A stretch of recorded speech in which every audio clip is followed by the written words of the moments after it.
2 వీలరో 3 వీలరో 4 వీలరో వెళ్ళి ఆ కొంటే ఇదివరకటి రోజుల్లో ఆర్టీఏ కార్యాలయం చుట్టూ తిరగాలి. అవును. ఇప్పుడు అదేం అక్కర్లా, ఆ షాపులోనే మనకి రిజిస్ట్రేషన్ చేసేసి ఇస్తున్నాడు. మన ఏపీలోనే అది, ఏపీలో దీన్ని తర్వాత మనకి ఇంటికి కార్డు కూడా వచ్చేస్తుంది. సింపుల్. జగన్ టైంలో కార్డులు ప్రింటింగ్ అవ్వక చిరాకేసింది. అప్పుడు మనమే చికాకపడ్డాం, ఏంది కుర్రోడు అనేసి. అట్లాంటిది ఒక సిస్టమ్ చంద్రబాబు గారు ఇంట్రడ్యూస్ చేశారు. అద్భుతం అది.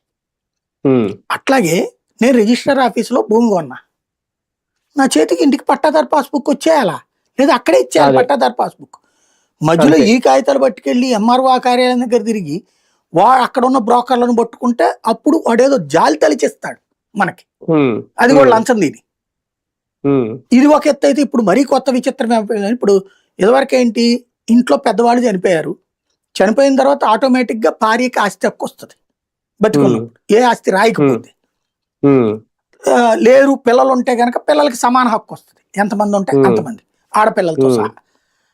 దాంట్లో మాకెవరికి అక్కర్లేదని మా అన్నయ్యకి ఇవ్వండి అని గనక అందరూ కలిసి రాసి ఇచ్చారనుకోండి, ఆడపిల్లలు ఉండి ఒక్క అబ్బాయి ఉన్నాడు అనుకోండి, మా తమ్ముడో మా అన్నయ్య, అతని చేతికి ఇచ్చేసేయండి అని చెప్పి అందరు రాసి ఇచ్చేసి అనుకోండి, అతని చేతికి ఇచ్చేసేవాడు ఒకప్పుడు. ఇది సిస్టమ్. ఇప్పుడు అట్లా కాదు, మీ ఆస్తి ఎంతో లెక్క కడుతున్నాడు అక్కడ బ్రోకరు. ఏది చచ్చిపోయాక మీలో మీకు